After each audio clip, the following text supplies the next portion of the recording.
यह वीडियो जरा गौर से सुनिएगा।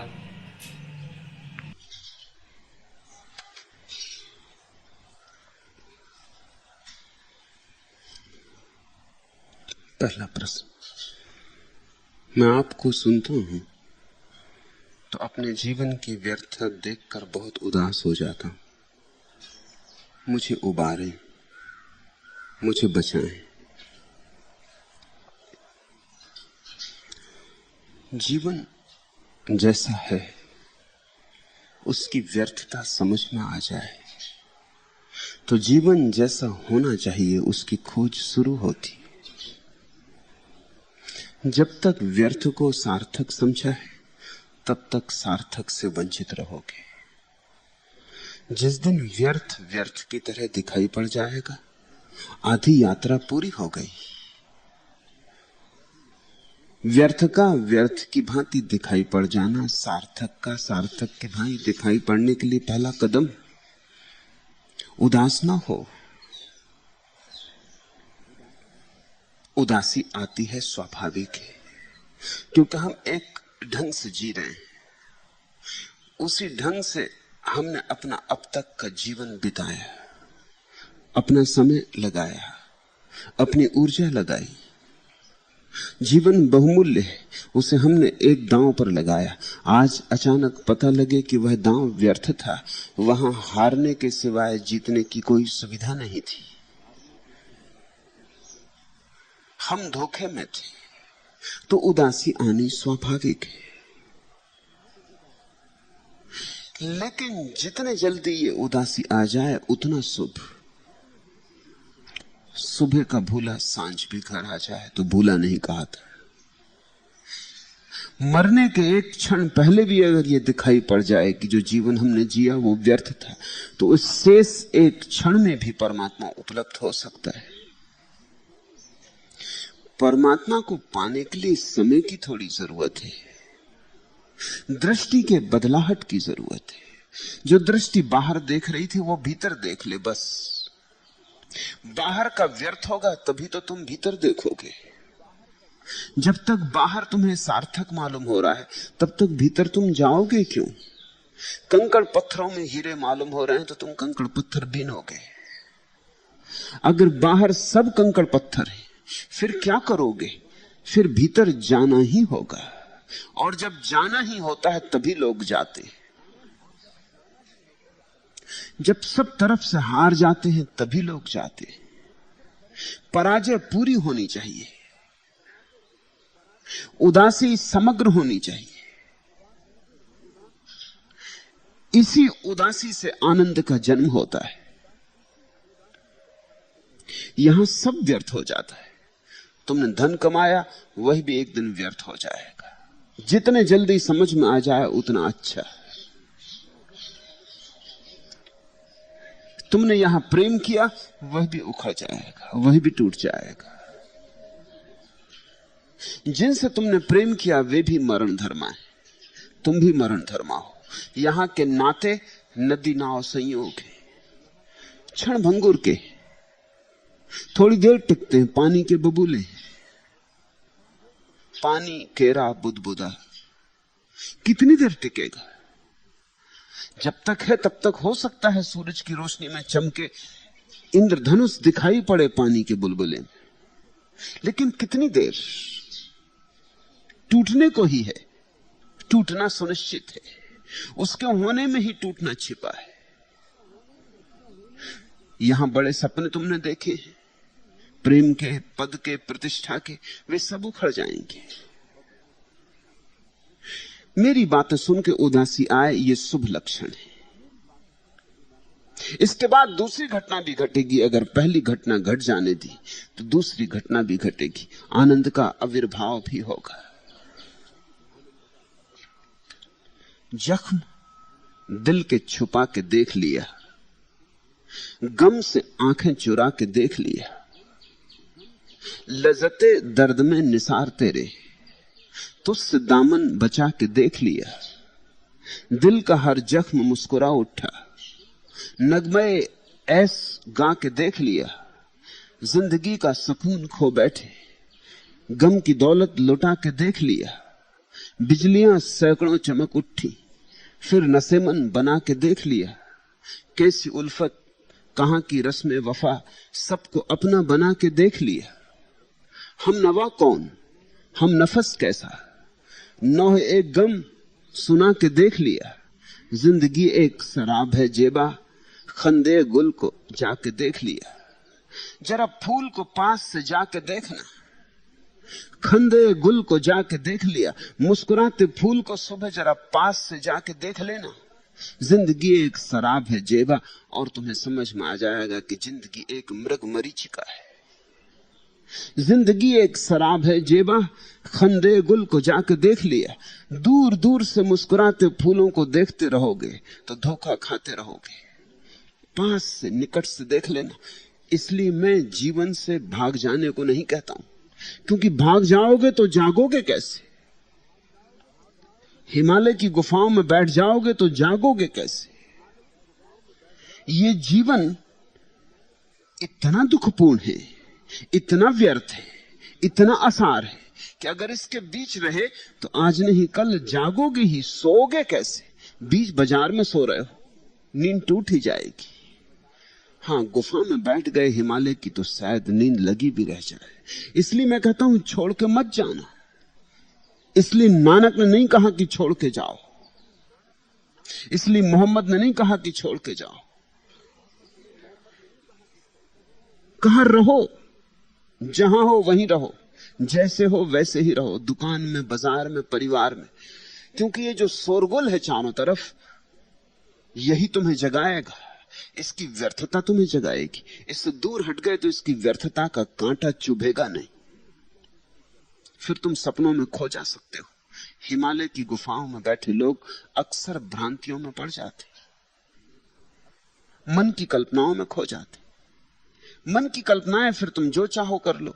कृष्ण को बांसुरी बजाता हुआ देखना हो तो कृष्ण को बांसुरी बजाते देखो, और राम को धनुष बाण लिए देखना हो तो राम को धनुष बाण लिए देखो। फिर तुम मुक्त हो, तुम्हारी कल्पना मुक्त है। तुम जो लड्डू खाना चाहो कल्पना के खा लो, लेकिन असली सत्य यहां घटता है, जगत में घटता है।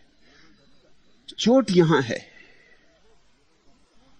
व्यर्थ यहां है, तो सार्थक भी यहीं छिपेगा, यहीं मिलेगा, यहीं खोजना होगा। और एक ना एक दिन तो उदास होगे ही। यहां कौन अपना है, हम नवा कौन? यहां कौन एक दूसरे की भाषा समझता है? हम नवा कौन, हम नफस कैसा? यहां कौन किसका संगी है, कौन किसका साथी है? मन भरमाने की बातें, कि पति है, कि पत्नी है, कि मित्र है, कि बेटा है, कि बाप है, कि मां है। यहां कौन किसका संगी, कौन किसका साथी? यहां कौन तुम्हारी भाषा समझता है, तुम किसकी भाषा समझते हो? कुछ का कुछ समझ लेते हो। एक मित्र ने सवाल भेजा है कि आप पंजाबियों के दुश्मन क्यों? मैं और पंजाबियों का दुश्मन? मैं पंजाबी हूं। तुम्हें मुझे में पंजाबी होने में कुछ कमी दिखाई पड़ती? साफा भर बांधने की बात है। वो गुरुद्वाल बैठे हुए हैं, गुरुदयाल से पूछ लेना। वो एक दफा साफा ले आए थे, साफा बंधवा के मेरा चित्र निकाल लिया, मुझे बिल्कुल पंजाबी बना दिया। मैं पंजाबियों का दुश्मन? तुम समझ ही नहीं पाते। यहां कोई किसी की भाषा नहीं समझ पाता। उन सज्जन ने लिखा है कि हम पंजाबी आपके झांसे में आने वाले नहीं।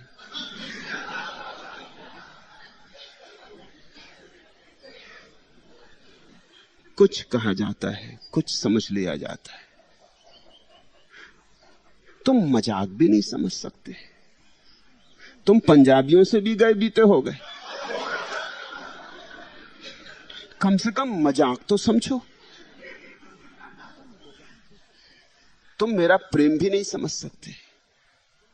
प्रेम है इसलिए चोट करता हूं, तुम चोट से तिल मिला जाते हो। जगाना चाहता हूं इसलिए चोट करता हूं, तुम जागने की बजाय नाराज हो जाते हो, गालियां बकने लगते हो। हम नवा कौन, हम नफस कैसा।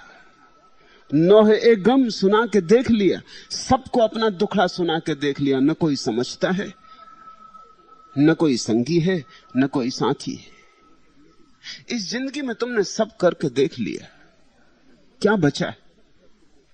अक्सर करने को ज्यादा है भी नहीं, थोड़ी सी बातें हैं, लोग उन्हीं को दोहराए चले जाते। बार बार वही क्रोध, वही प्रेम, वही घृणा, कोल्हू के बैल जैसा जीवन की गति है।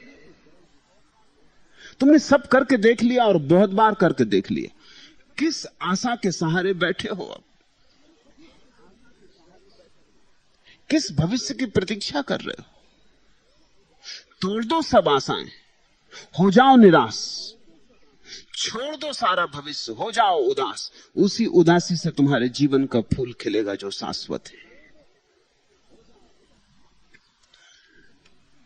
अभी मुस्कुराएगी यह फजा, अभी रोशनी नजर आएगी।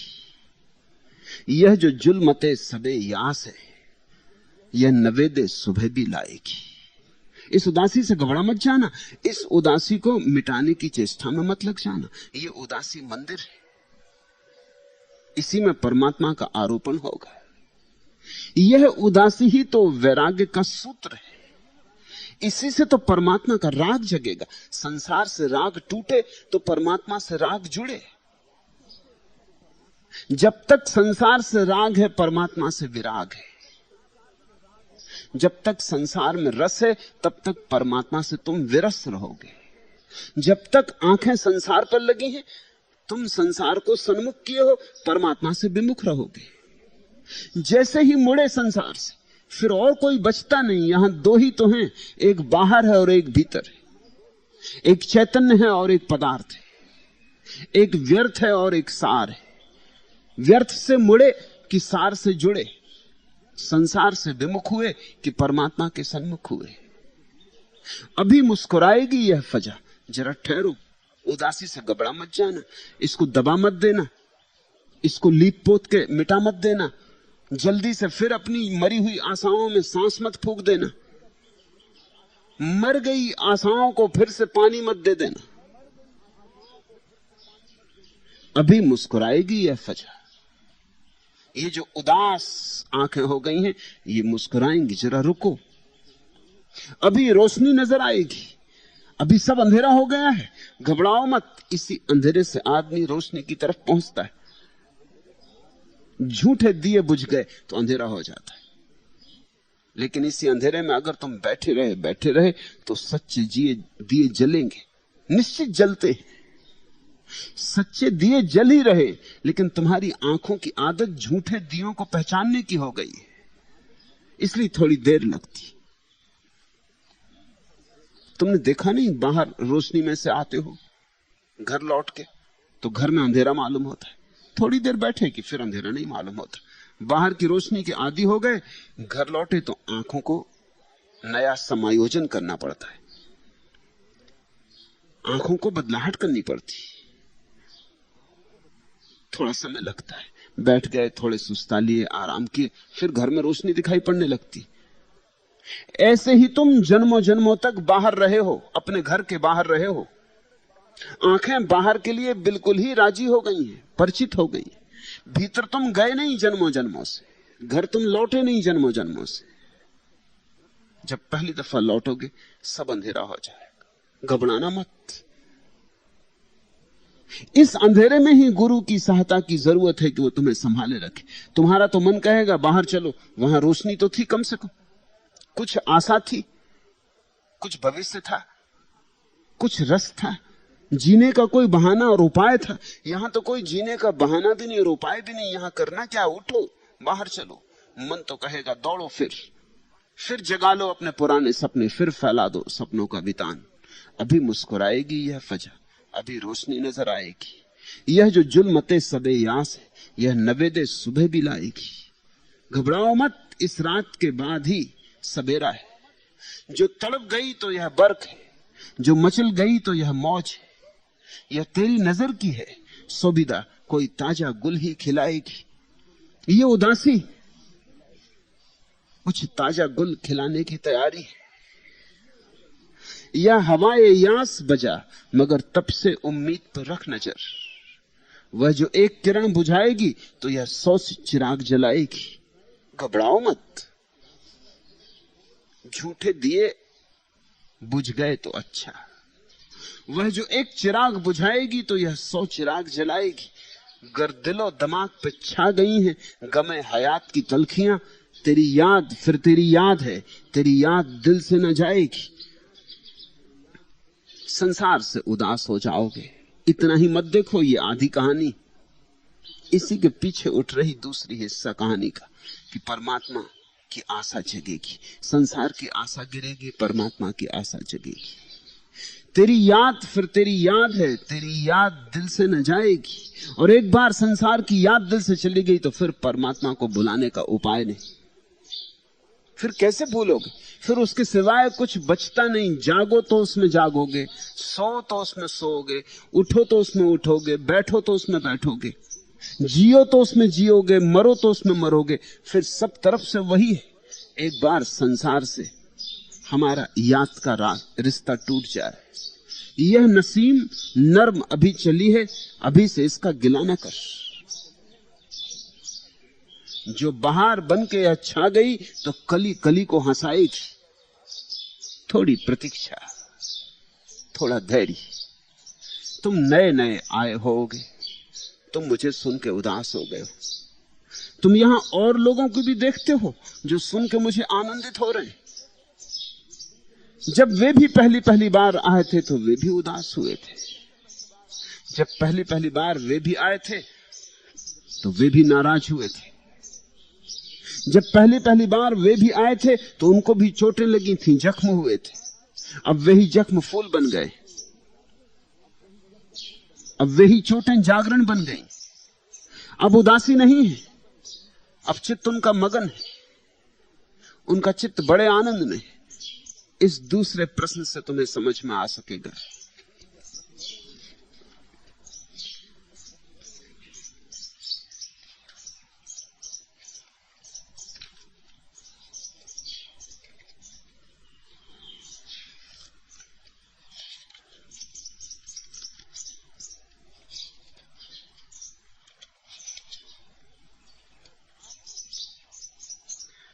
मैं आपको पाकर पा रहा हूं कि सब पा गया हूं। हालांकि लोग कहते हैं कि मैं पागल हो गया हूं। भगवान, यह मुझे क्या हो गया है? लोग ठीक ही कहते, तुम पागल हो गए हो। प्रेम पागलपन है। पर जिसने प्रेम जाना उसके लिए सिर्फ प्रेम ही समझदारी रह जाती। जिन्होंने प्रेम नहीं जाना उनके लिए प्रेम पागलपन है। उन्होंने स्वाद ही नहीं चखा उस बात का। उन्हें धन पागलपन नहीं है, पद पागलपन नहीं है, प्रेम पागलपन है। जिन्होंने प्रेम चखा उनके लिए धन पागलपन है, पद पागलपन, उन्हें सब पागलपन है। सिर्फ प्रेम ही एकमात्र बुद्धिमानी। लेकिन लोग भी ठीक ही कहते हैं। लोग अपने ही हिसाब से तो कहेंगे ना। लोग तुम्हारे हिसाब से कैसे कहें? लोगों को लगता है कि तुम कुछ डगमगा गए, क्योंकि लोगों को लगता है जैसे वे चल रहे हैं तुम अब वैसे नहीं चल रहे। तुमने लोगों से अपना ढंग अलग कर लिया।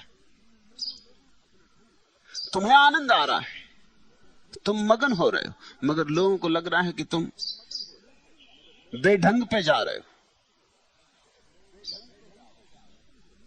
भीड़ चाहती है सदा तुम भीड़ के साथ राजी रहो।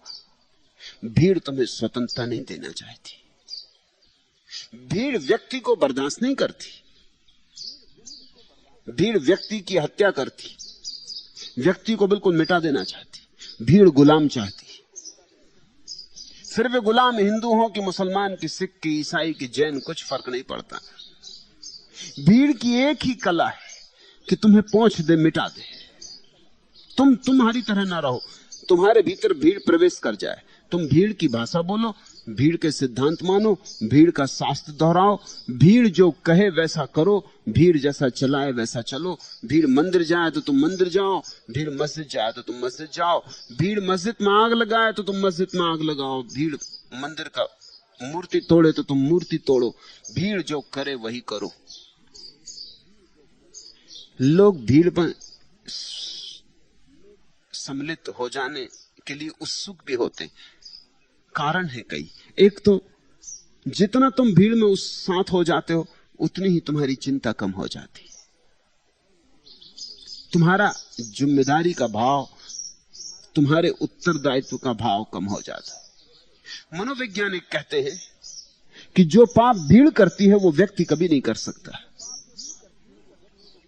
और अगर किसी भीड़ ने कोई पाप भी किया हो, समझो कि किसी भीड़ ने जाके मंदिर तोड़ डाला हो, कि गुरुद्वारे में आग लगा दी हो, कि मस्जिद जला दी हो, अगर इस भीड़ के एक एक आदमी से तुम अलग अलग जाके पूछो तो वो कहेगा कि मैं कैसे कर पाया, कह नहीं सकता, हो गया।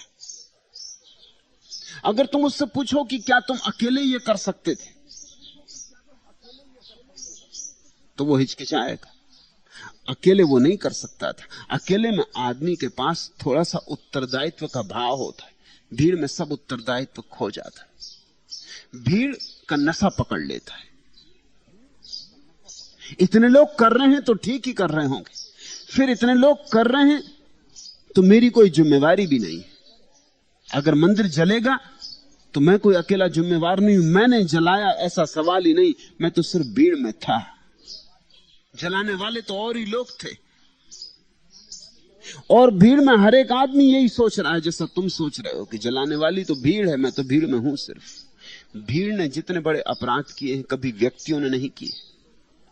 व्यक्तियों के नाम बड़े छोटे मोटे अपराध हैं, असली अपराध भीड़ के नाम है।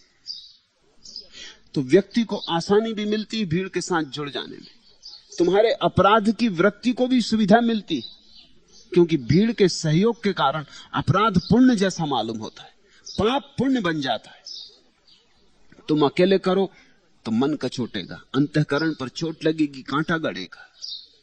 भीड़ के साथ करो, तुम्हें अंतःकरण की कोई चिंता ही नहीं, अंतःकरण को एक तरफ रख दिया जा सकता है, तुम्हारे भीतर छिपी हुई पशुता को सुविधा से प्रकट होने का मौका मिल जाता है। भीड़ में तुम परमात्मा से दूर हो जाते हो और पशु के करीब हो जाते हो। अकेले में जितने तुम व्यक्ति होते हो उतने ही तुम परमात्मा के करीब होते हो, क्योंकि उतना ही अंतःकरण, उतना ही विचार, उतना ही ध्यान सजग होता है। तुम एक एक कदम सोच के उठाते हो कि मैं जिम्मेवार हूं, ये मंदिर जलाऊं, इस दूध पीते बच्चे को मारूं, इसने क्या बिगाड़ा है, इसे कुछ पता भी नहीं है, ये हिंदू है कि मुसलमान है इसका भी पता नहीं, इसे मैं मारूं। अकेले तुम पाप करने चलोगे, कुछ सोचना ही पड़ेगा, बड़े से बड़ा पापी भी विचार करता है।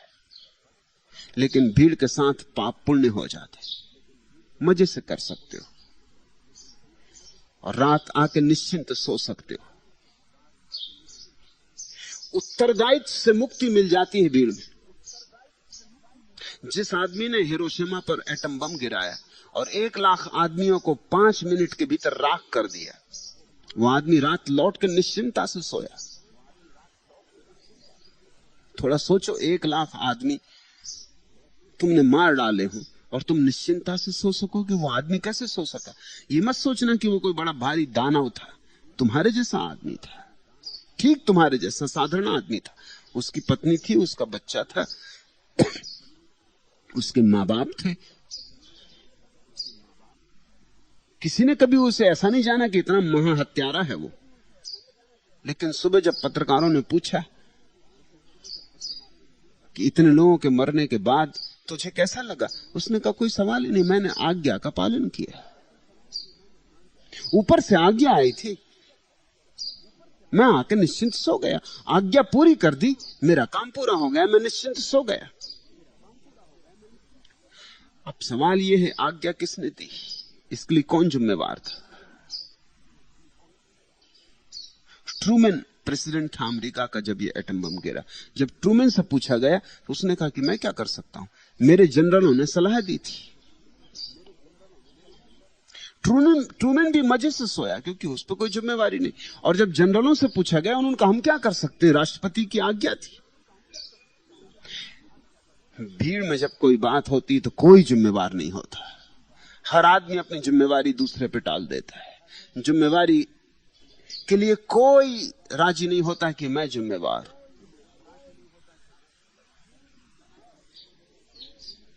जिन्होंने एटम बम बनाया उन्होंने भी जिम्मेवारी अनुभव नहीं की। उन्होंने कहा हम तो सिर्फ विज्ञान की खोज कर रहे हैं, हमने इसलिए थोड़ी बनाया था कि तुम लोगों को मारो, हमने तो बड़ी भारी खोज की। उनने भी अनुभव नहीं किया कि हमारी कोई जिम्मेवारी। फिर जिम्मेवार कौन था? 1 लाख आदमी मरे ये निश्चित, बम गिराया गया ये निश्चित, बम बनाया गया ये निश्चित, किसी की आज्ञा से गिरा ये भी निश्चित। लेकिन इतनी भीड़ संयुक्त हो उसमें कि सब एक दूसरे पे टाल दे सकते हैं, कोई जिम्मेवार नहीं मालूम होता। भीड़ में लोग सम्मिलित होना चाहते हैं क्योंकि आत्मा को खोने का सबसे सुगम उपाय है।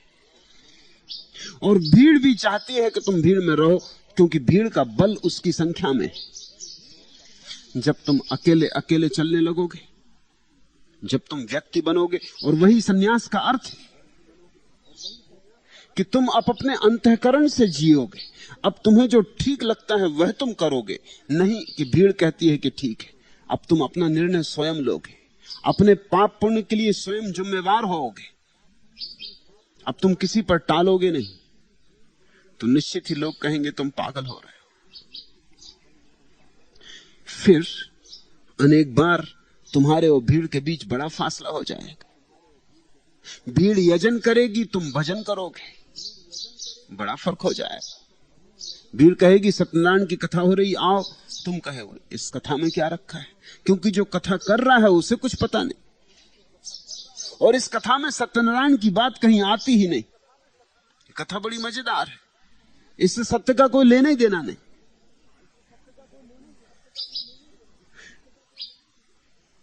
तुम शायद मंदिर ना जाओ क्योंकि तुम देखोगे वहां एक पेशेवर पुजारी पूजा कर रहा है। पेशेवर कैसे पूजा करेगा? तुम शायद मस्जिद ना जाओ क्योंकि तुम कहो मस्जिद में भी कोई नहीं है, कोई प्रतिमा तो है नहीं, कोई आधार आलंबन तो है नहीं, तो जहां हाथ झुका के बैठ जाऊंगा वही मस्जिद हो गई। मस्जिद जाने की क्या जरूरत है? एक सूफी फकीर जिंदगी भर मस्जिद जाता रहा, इतने नियम से मस्जिद गया, 5 बार दिन में नमाज पढ़ने, कि लोग ये सोचना ही भूल गए थे कि कभी ऐसा भी होगा कि वो मस्जिद ना आएगा। कभी 1-2 बार ऐसा हुआ था तब कि वो बहुत बीमार था और उठ ना सका, तो ही कभी गांव छोड़ के नहीं गया कि दूसरे गांव जाए और वहां मस्जिद ना हो। लेकिन एक दिन सुबह लोगों ने पाया कि वो नहीं आया, कल शाम तक तो आया था, बिल्कुल ठीक था, तो बीमार भी नहीं हो सकता। एक ही शक हुआ कि बूढ़ा आदमी मर न गया हो। मस्जिद के बाद लोग सीधे उसके घर पहुंचे। वो अपने घर के सामने, झोपड़े के सामने एक वृक्ष के नीचे बैठा ढपली बजा रहा था और गीत गा रहा था।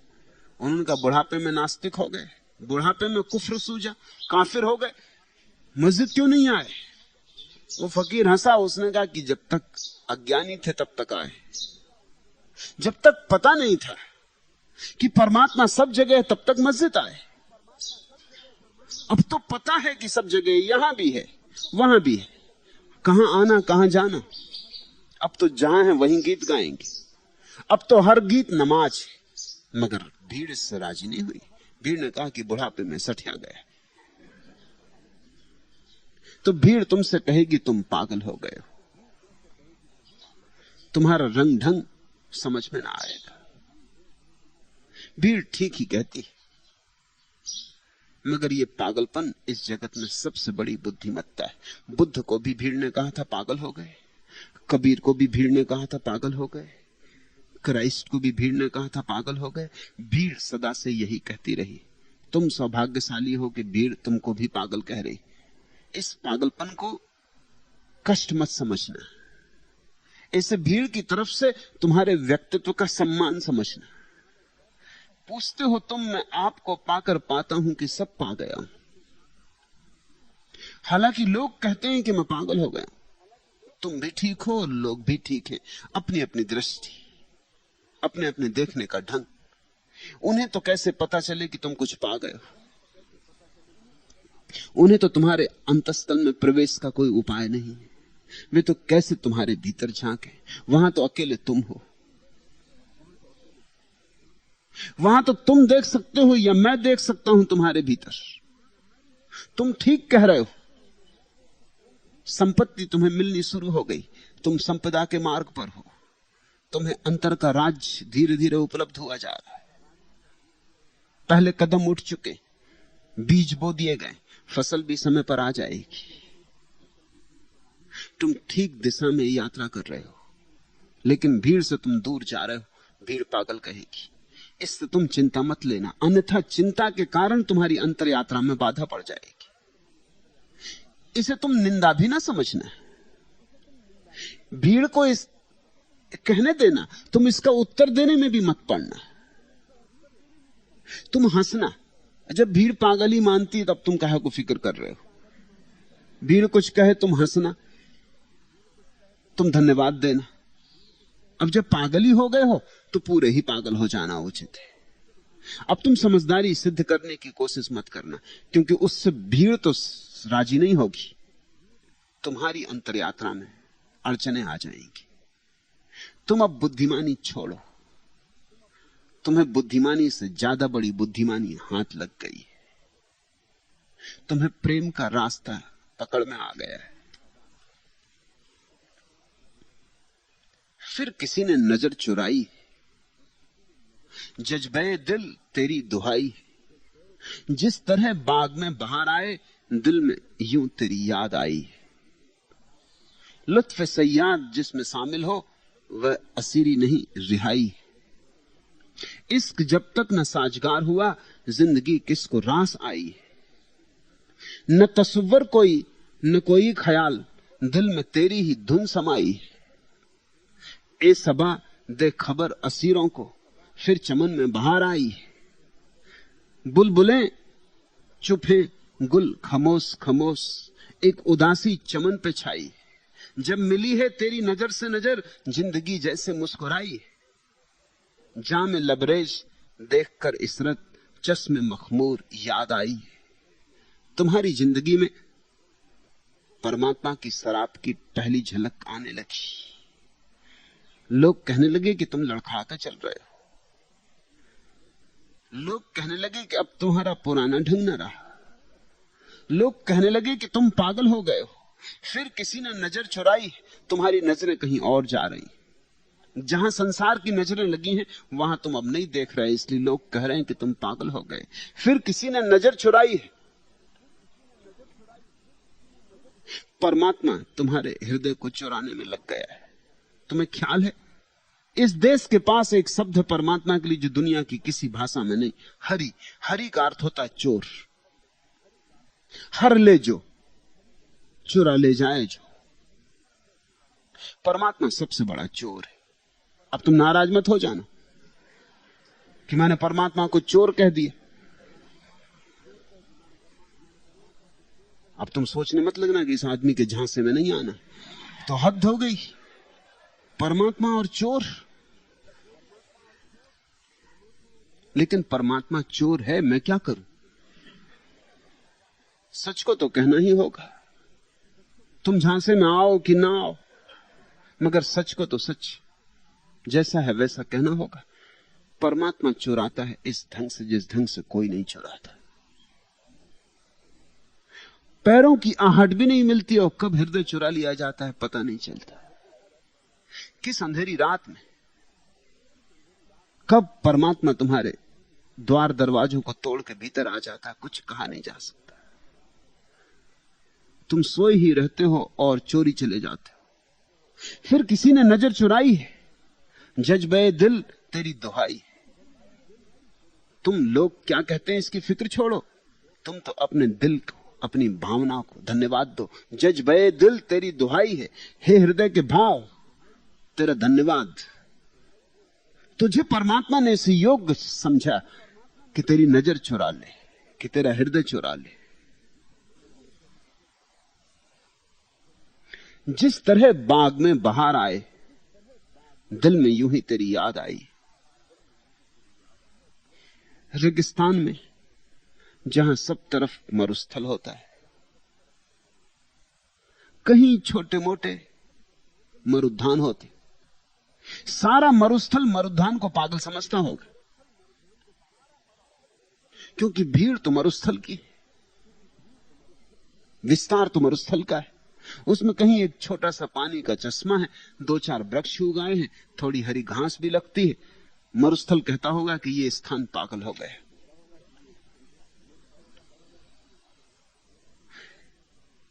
स्वाभाविक है मरुस्थल को यह कहना, ये मरुस्थल को कहना ही पड़ेगा, नहीं तो मरुस्थल को बड़ी आत्मग्लानि होगी।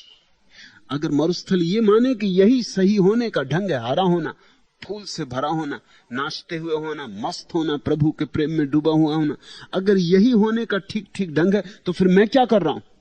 तो मेरा होने का ढंग गलत है। अगर तुम अंधों की दुनिया में पहुंच जाओ तो अपनी आंखों की घोषणा मत करना, अन्यथा वो तुम्हारी आंखें निकाल लेंगे, क्योंकि अंधे बर्दाश्त न कर सकेंगे कि तुम आंख वाले। तुम्हारी आंखें उनको उनके अंधेपन की याद दिलाएंगी। इसलिए तो जीसस को सूली लगानी पड़ी और मंसूर को मार डालना पड़ा, सुकरात को जहर पिलाना पड़ा। इसलिए तो महावीर के कानों में खीले ठोंके गए, इसलिए तो बुद्ध पर पत्थर पड़े। उनके कारण हमें याद आती कि हम चूक गए, उनका साम्राज्य देख के हमें याद आती कि हम भिखमंगे के भिखमंगे रह गए। और हमारी भीड़ है, हमें बर्दाश्त के बाहर हो जाती ये बात। हम ऐसे आदमी को हटा देना चाहते हैं जिसके कारण हमें कष्ट हो रहा है, जिसके कारण हमें अपनी दीनता का बोध हो रहा है। तुम उस आदमी को बर्दाश्त नहीं करते जिसके कारण तुम्हें लगता है कि तुम व्यर्थ हो गए हो। न होता यह आदमी, न व्यर्थता का पता चलता। अगर कुरूप आदमियों का बस चले तो सौंदर्य को वो नष्ट कर दे। कुरूप आदमियों को मौका मिले तो सुंदरों को वो मार डाले, क्योंकि इन्हीं की वजह से वो कुरूप है। अन्यथा क्यों? अगर सभी कुरूप होते तो अड़चन ही क्या थी। अगर झूठों का बस हो तो सच को जीने न दा, फांसी पे लटकाते, क्योंकि सच मिट जाए, पूरी तरह मिट जाए, तो फिर झूठ सच जैसा मालूम होता है। ऐसा ही समझो कि झूठे सिक्के बाजार में चलते हैं, अगर सच्चे सिक्के बिल्कुल ही विदा हो जाएं तो फिर झूठे सिक्के झूठे नहीं रहेंगे, सिक्के अकेले वही रह गए। अब झूठा क्या, सच क्या? सच्चे सिक्के की मौजूदगी झूठे सिक्के को कष्ट का कारण है, और झूठ की भीड़ है। जिस तरह बाग में बाहर आए, दिल में यूं तेरी याद आई। ये जो जीवन का वसंत है, ये जो परमात्मा का वसंत है, ये एक साथ नहीं आता, किसी के हृदय में आ जाता है और बाकी सबके हृदय पतझड़ में होते। किसी का फूल खिल जाता है और सब तरफ कांटे ही कांटे होते। कांटे नाराज हो जाते, कांटे बदला लेते, कांटे ईर्ष्या से भर जाते। लोग पागल कहते हैं, वो अपनी आत्मरक्षा में कहते हैं, उनकी तुम चिंता मत करना। वो ये कह रहे हैं कि हम पागल नहीं हैं। जब वो तुमसे कहते हैं तुम पागल हो, तो वो इतना ही कहना चाह रहे हैं कि हम पागल नहीं हैं। इतने लोग पागल नहीं हो सकते। जॉर्ज बर्नार्ड शॉ के पास एक दिन एक आदमी गया। जॉर्ज बर्नार्ड शॉ ने कुछ कह दिया था जो उस आदमी को बड़ी चोट कर गया। उसने जाके बर्नार्ड शॉ को कहा कि आप जो कहते हैं, कहने वाले आप अकेले हैं। मैं जो मानता हूं सारी दुनिया मानती। सारी दुनिया के करोड़ों लोग गलत नहीं हो सकते। पता है बर्नार्ड शॉ ने क्या कहा? बर्नार्ड शॉ हंसा और उसने कहा, इतने लोग जिस बात को मानते हैं वो बात सही हो ही नहीं सकती। सत्य तो कभी कभार मिलता है, वह किरण तो कभी कभी उतरती, वह तो दुर्लभ है। झूठ तो सब अपना ईजाद कर सकते हैं, सत्य तो तुम ईजाद नहीं कर सकते। सत्य तो तब आता है जब तुम विदा हो जाते। उतनी हिम्मत बहुत कम लोगों की है। जो अपने को समाप्त कर देता है सत्य उसे मिलता है। लेकिन दूसरे लोगों और तुम्हारे बीच खाई पड़ जाएगी। तुम न तो नाराज होना, न चिंता करना, न जवाब देने जाना। तुम अपनी मस्ती में रहना, ये समय खराब करना ही मत। उत्तर देने की भी कोई जरूरत नहीं, तर्क करने की भी कोई जरूरत नहीं। जिस तरह बाग में बाहर आए, दिल में यूं तेरी याद आई, लुत्फ सयाद जिसमें शामिल हो, अहेरी का आनंद भी जिसमें सम्मिलित हो। ये तुम्हारे आनंद में परमात्मा का आनंद भी सम्मिलित है। लुत्फ सयाद जिसमें शामिल हो, वह असीरी नहीं, रिहाई है। वह गुलामी नहीं है, मुक्ति है। ये जो तुम्हारे भीतर घट रहा है, ये मुक्ति का पहला आकाश खुल रहा है। इश्क जब तक न साजगार हुआ, जिंदगी किसको रास आई। तब तक जिंदगी रूखी सूखी, तब तक जिंदगी मरुस्थल है, जब तक प्रेम का झरना न फूटे। इन रूखे सूखे लोगों के बीच जब तुम्हारे पल्लव फूटेंगे, तुम्हारे होगे, तो इनकी नाराजगी समझ लेना। कबीर ने तो इसीलिए कहा है कि अपने पत्तों को छिपा लेना। हीरा मिलो गांठ गठियायो, बाको बार बार क्यों खोले। बतानी मत किसी को, नहीं तो लोग एकदम नाराज हो जाएंगे। किसी को कहनी मत कि मुझे मिल गया। सूफी फकीर कहते हैं प्रार्थना भी रात के अंधेरे में करना, जब कोई देखे नहीं तो लोग कहेंगे तुम पागल हो। चुपचाप कर लेना रात के अंधेरे में, चुपचाप बुला लेना परमात्मा को, चुपचाप उससे बात कर लेना, चुपचाप डूब जाना। किसी को कानो कान खबर मत होने देना। लोग पागल हैं। जब तुम्हारा पागलपन पहली दफे मिटेगा, वो तुम्हें बर्दाश्त न कर सकेंगे। उन्होंने कभी किसी को बर्दाश्त नहीं किया। न तस्वर कोई, न कोई ख्याल, दिल में तेरी ही धुन समाई है। सब कल्पनाएं चली जाती हैं, सब स्वप्न चले जाते हैं, सब विचार चले जाते, बस एक धुन गूंजती रह जाती। उस धुन का नाम भजन है। उस धुन के अतिरिक्त जो भी किया जाता है सब यजन है, उसका कोई मूल्य नहीं। ए सबा दे खबर असीरों को, ए हवा जा और बंदियों को भी खबर पहुंचा दे। फिर चमन में बाहर आई।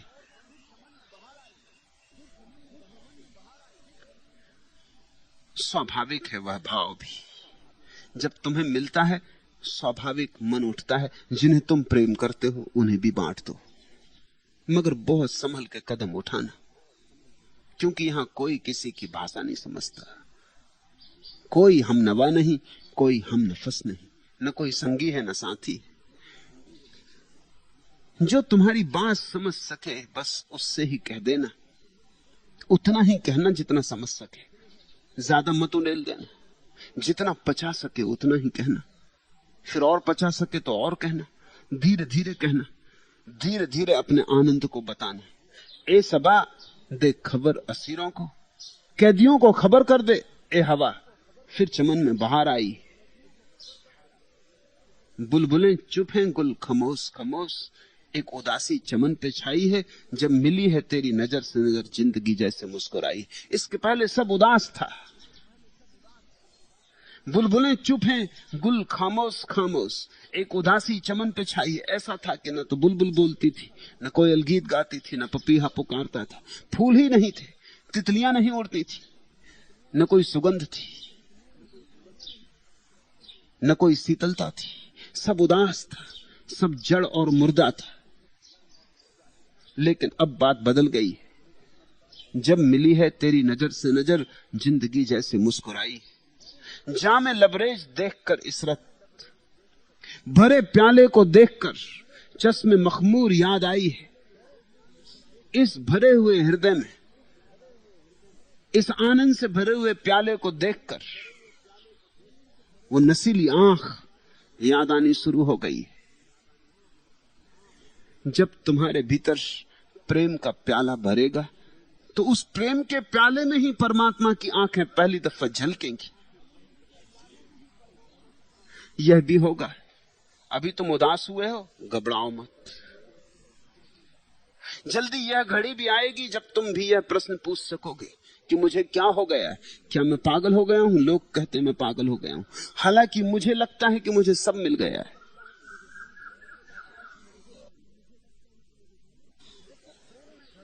जैसा प्रेम में घटता है, साधारण लौकिक प्रेम में घटता है, उससे अनंत गुना, अनंत अनंत गुना पारलौकिक प्रेम में घटता है।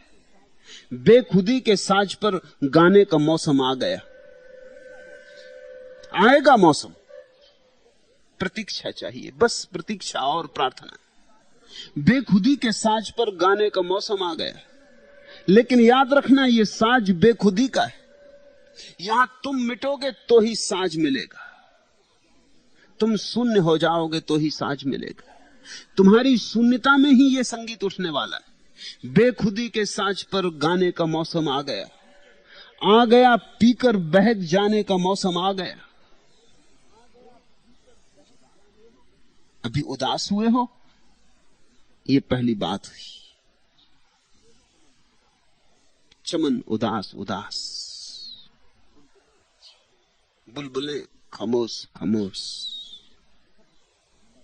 सब ठहरा हुआ।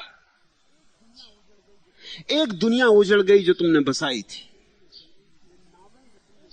वे नावें जो तुमने चलाई थी कागज की हैं, ऐसा मैंने कहा, ऐसा तुम्हें दिखाई पड़ गया, तुम धन्य भागी हो। जो मकान तुमने बनाए थे वे मकान नहीं थे, केवल ताश के पत्तों के घर थे। मैंने कहा और तुम्हारी समझ में आ गया, तुम धन्य भागी हो, तुम्हें मेरी भाषा पकड़ में आ गई, इसलिए तुम उदास हुए हो। अगर भाषा समझ में ना आती तो तुम नाराज होते हो, उदास नहीं। फर्क समझ लेना। दो ही तरह के लोग हैं यहां मेरे पास आने वाले, या तो वे जो उदास हो जाते हैं या वे जो नाराज हो जाते हैं। जो नाराज हो गए वो चूक गए, फिर दोबारा उनके आने का कोई कारण न रहा।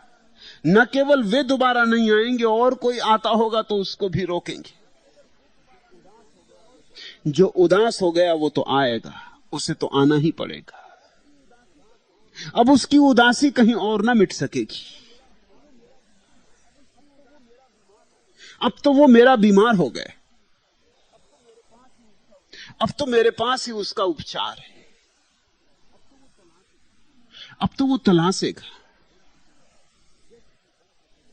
जैसे भी बन सकेगा वैसे करीब आएगा।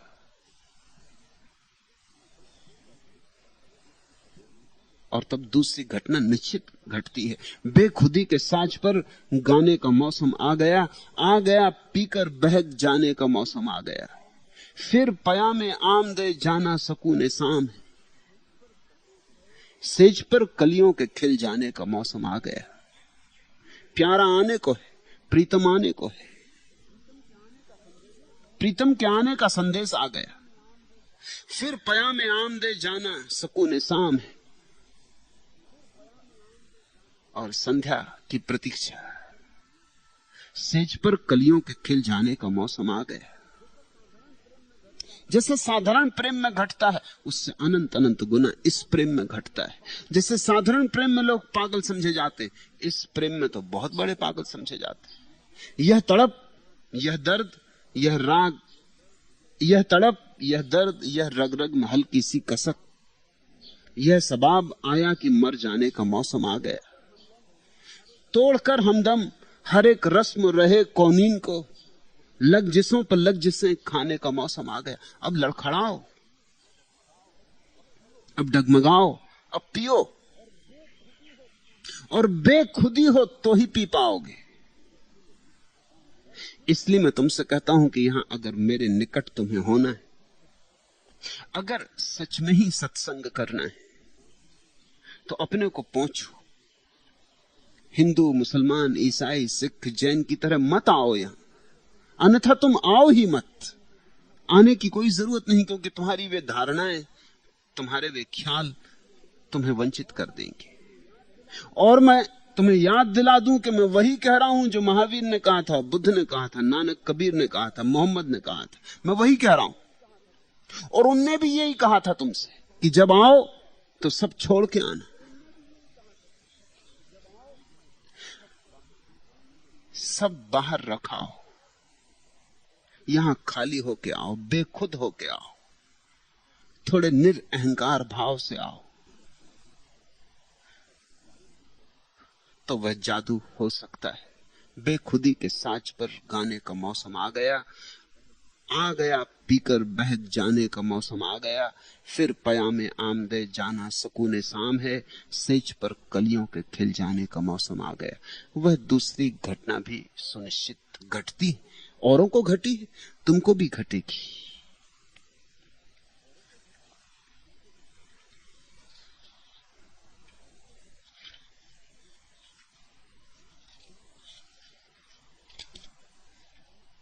तीसरा प्रश्न,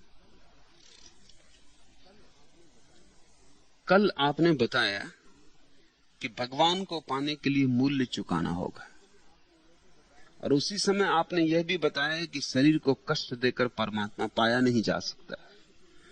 कृपया समझाएं कि फिर मूल्य किस तरह चुकाना होगा। क्या सक्रिय ध्यान शरीर को कष्ट देना नहीं? सुभाष ने पूछा है, सुभाष के लिए है।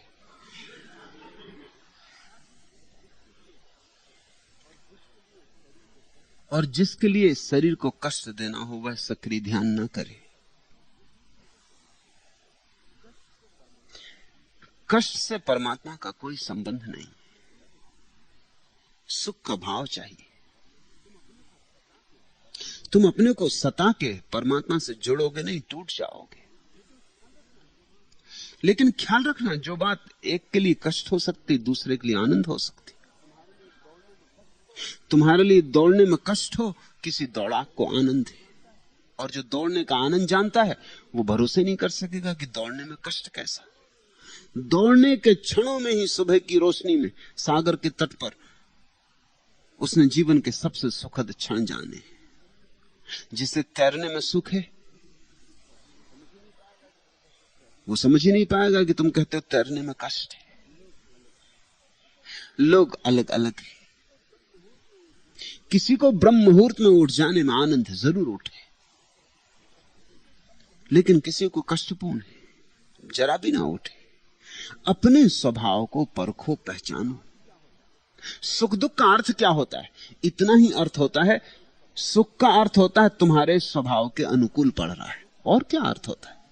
दुख का अर्थ होता है स्वभाव के प्रतिकूल पड़ रहा है।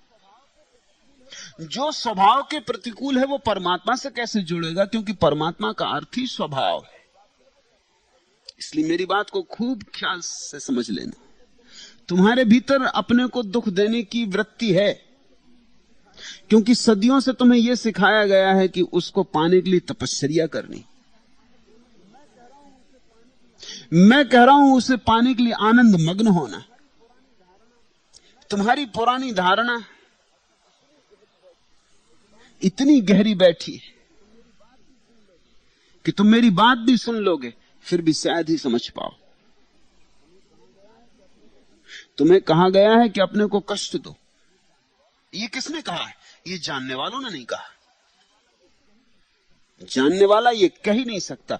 महावीर कैसे कह सकते हैं अपने को कष्ट दो? क्योंकि महावीर तो कहते हैं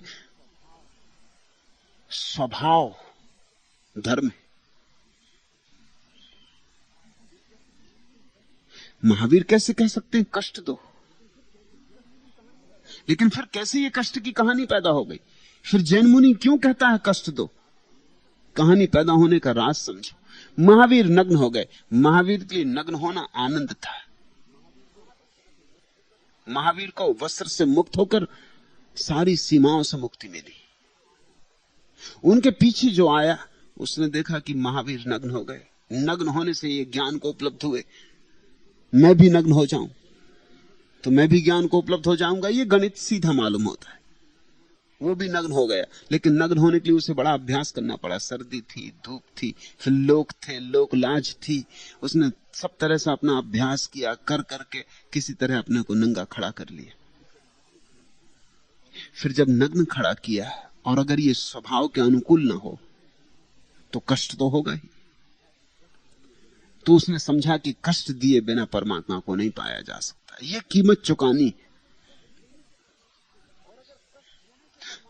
और अगर कष्ट देने से परमात्मा को पाया जा सकता तो उसने अपने को कष्ट देने के और नए नए तरकीबें ईजाद किए। घास पर सोएगा, कांस पर सोएगा, बिस्तर पे नहीं सोएगा, धूप में खड़ा रहेगा, भयंकर धूप जल रही होगी और वो धूनी रमा के बैठेगा, बर्फ पड़ रही होगी कि बर्फ जम रही होगी तब वो जल में जाके खड़ा हो जाए। उसको ये ख्याल में आ गया अपने को कष्ट देना है। महावीर ने महीनों तक उपवास किए, लेकिन उन उपवासों में कष्ट नहीं था। तो महावीर की प्रतिमा देख के भी इसका प्रमाण पा सकते हो कि उनमें कष्ट नहीं था, क्योंकि महावीर की देह तो बड़ी बलिष्ठ मालूम होती। अगर महीनों उपवास किया था तो या तो कहानी गलत है महीनों उपवास की, और अगर कहानी सच है तो महावीर को बिल्कुल रास आया होगा, महावीर के शरीर को बिल्कुल जमा होगा। ऐसे लोग हैं जिन्हें उपवास रास आ सकता है, जिनको भोजन ही ले जाना भीतर कष्टपूर्ण हो जाता है, जो कम से कम भोजन पर जीने में ज्यादा सुगमता पाते हैं। स्वभाव का भेद है। तुम यहां भी देख सकते हो चारों तरफ कुछ लोग हैं जो थोड़ा सा भोजन लेते हैं फिर भी चंगे मस्त, कुछ जो कितना ही खाए चले जाते हैं फिर भी रूखे सूखे, फिर भी जीवन में कोई जीवन धारा नहीं मालूम पड़ती, कोई ऊर्जा नहीं मालूम पड़ती, कोई चमक नहीं मालूम पड़ती, जैसे भोजन काम ही नहीं आ रहा। कुछ लोग जैसे रूखे सूखे पर जी लेते हैं और रूखे सूखे से भी खूब हरे भरे होते। महावीर ने महीनों उपवास किया, यह सच है, लेकिन महावीर का उपवास तुम्हारे जैन मुनि वाला उपवास नहीं था। मैं महावीर के बिल्कुल पक्ष में हूं, जैन मुनि के जरा भी पक्ष में नहीं। जैन मुनि रुग्ण चित्त से भरा है। महावीर के उपवास का अर्थ था, महावीर इतने आनंदित थे, इतने ध्यान में मग्न थे कि जब कभी 10-5 दिन में भोजन की याद आती थी तो भीख मांगने चले जाते थे, जब याद नहीं आती थी तो मस्त अपनी मस्ती में रहते थे। जैसे वायु ही काफी थी।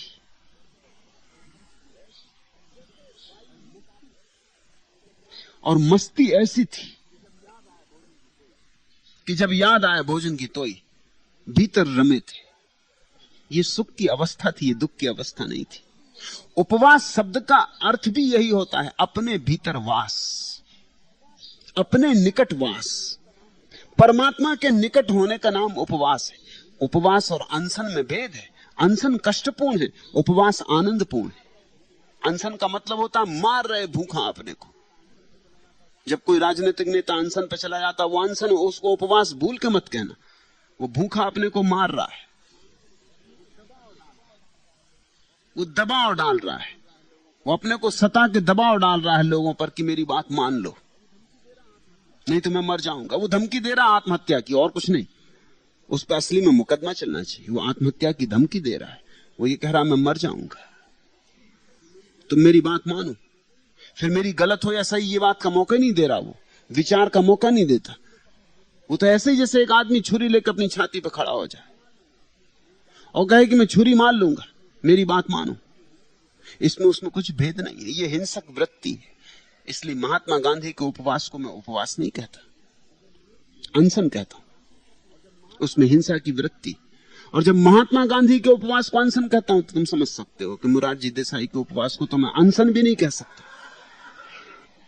वो तो उससे भी गई बीती बात है। इसमें सब दबाव है, जबरदस्ती है।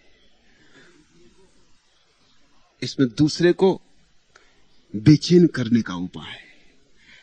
दूसरा आदमी सोचने लगता है कि अभी इतना मामला ही क्या है, कि भी ठीक है चलो वोट ले लेना, और क्या करोगे, तुम्ही को वोट दे देंगे, मगर उपवास तो तोड़ो, चलो ये मौसम्बी का रस पी लो, जान ना गमाओ। इतनी सी बात के लिए मरते नहीं। महावीर ने अनशन नहीं किया, भूख हड़ताल भी नहीं थी, वह उपवास था। उपवास बड़ा आह्लादपूर्ण शब्द है। अपने भीतर रमे थे, इतने रमे थे ध्यान में कि याद ही ना आया कि भोजन करना है। कभी कभी तुम्हारे जीवन में भी ऐसी घटना घटती है, अगर पहचानोगे। कभी कोई परिजन तुम्हारे घर आ गया है, स्त्रियों को अक्सर घट जाती, सोहन का मुझे पता, उसे घट जाती थी। उसके घर जब मैं मेहमान होता था वो भूल ही जाएगी भोजन करना। इतने आनंद में मगन हो जाएगी कि अब कहां फुर्सत भोजन इत्यादि की, भूख ही ना लगेगी। तुमने ख्याल किया कभी जब प्रेम से चित्त भरा होता है भूख नहीं लगती? मैं एक घर में मेहमान था, उस घर की महिला ने मुझे कहा कि एक सवाल मुझे पूछना, मैं किसी से पूछ नहीं सकी। जैन परिवार था और अपने मुनियों से तो मैं पूछ ही नहीं सकती क्योंकि वो तो बहुत नाराज हो जाएंगे, बात ही ऐसी। आपसे पूछ सकती हूं। उसने अपने पति से भी क्षमा मांगी कि आप मुझे क्षमा करें, ये प्रश्न मुझे जिंदगी भर से सता रहा, ये मुझे पूछ नहीं, आप बुरा न मानना। पति ने कहा मैं क्यों बुरा मानूंगा, तू पूछ, क्या सवाल है? उसने कहा सवाल ये है कि जब मेरी सास मरी तो घर में किसी ने खाना नहीं खाया और मुझे बहुत भूख लगी। मुझे इतनी भूख कभी लगी ही नहीं थी। उस बात को मैं छोड़ नहीं पाती कि वो क्या हुआ। इस घर में सब रो रहे हैं और मुझे भूख लगी। नई नई बहू की तरह आई थी और उसने कहा कि बात यहीं तक रुक गई होती तो ठीक थी। उस दिन किसी ने भोजन किया ही नहीं, करने का सुविधा ही नहीं थी। शाम के वक्त मरी थी सास, तो अंथऊ का समय बीत गया। शाम का भोजन तो जैन कर लेते, फिर सूरज डूब गया, फिर तो भोजन हो नहीं सकता। तो मरने में लगे थे, मृत्यु द्वार पर खड़ी थी, मरघट ले जाना था, बात ही खत्म हो गई। और उसको इतनी भूख लगी, उसने कहा कि मैं इतनी परेशान हो गई कि रात मैंने चोरी से जाके चौके में भोजन किया। मैंने जिंदगी में बस एक ही चोरी की, और वो भी ऐसी चोरी कि मुझे ऐसा लगे कि मैं कैसा पाप कर रही हूं। सारा घर तो दुखी है और मुझे भूख की पड़ी, और फिर अपने ही मकान में चोरी करके रात जो कुछ मिला वो खा पी लिया। मगर जब ठीक से खा पी लिया तब मैं सो पाई। क्या हुआ मुझे? मैंने उससे कहा इसमें चिंता की जरा भी बात नहीं। सच्चाई यह है कि दुख में भूख लगती, सुख में भूख खो जाती। दुख में शरीर की याद आती, सुख में शरीर की याद खो जाती। ये तो सीधा सा सूत्र है। तुम जब सुखी होते हो तुम्हें शरीर की याद नहीं आती। बिना सिर दर्द के कभी तुम्हें सिर की याद आई है? सिर दर्द होता तो ही सिर की याद आती, और पेट में दर्द होता तो पेट की याद आती, पैर में कांटा चुभता तो पैर की याद आती। अगर शरीर समग्र रूप से सुख में हो तो याद ही नहीं आती। शरीर विस्मृत हो जाता है सुख में, दुख में याद आता है। वो स्त्री तो मेरे पैर पर गिर पड़ी, उसने कहा आपने मुझे मुक्त कर दिया। मैं तो मरी जा रही थी कि मैंने कुछ पाप किया। मैंने कहा तू फिक्र मत कर, तेरे पति से पूछ, ईमानदारी से वो कहें। वो पति बोले कि अब आप जब पूछते ही हैं और जब बात ही खुल गई तो सच तो यह कि मुझे भी भूख लगी थी। हालांकि मैंने चुराया नहीं, मेरी मां मर गई, रात भर मैं भूख में तड़पता रहा, मगर वो सहना था क्योंकि मां मर गई, ये कोई बात है। लेकिन भूख मुझे भी लगी थी। दुख में शरीर की याद आएगी, भूख की याद आएगी, सुख में खो जाएगी याद। महावीर महासुख में थे, ध्यान के सुख में थे। भोजन की याद कभी कभार आती थी, जब शरीर की बिल्कुल जरूरत हो जाती थी तब याद आती थी, तब वो चले जाते थे, गांव में भोजन मांग लेते थे। जैन मुनि जबरदस्ती भूख हड़ताल कर रहा है, जबरदस्ती अनशन कर रहा है, ये कष्ट देना है। पीछे तर्क क्या है? तर्क इतना ही है, महावीर को ध्यान फला, ध्यान के पीछे पीछे उपवास फला। उपवास आया छाया की भांति। उपवास के कारण ध्यान नहीं आया था, ध्यान रखना, ध्यान के कारण उपवास आया था। लेकिन बाहर से जब तुम देखोगे तो ध्यान का तो कुछ पता नहीं चलता कि हुआ है या नहीं हुआ। पहले तो उपवास का पता चलता है, बाहर बातें पहले पता चलती। तो तुम्हारे बाहर से देखने के कारण अड़चन खड़ी होती।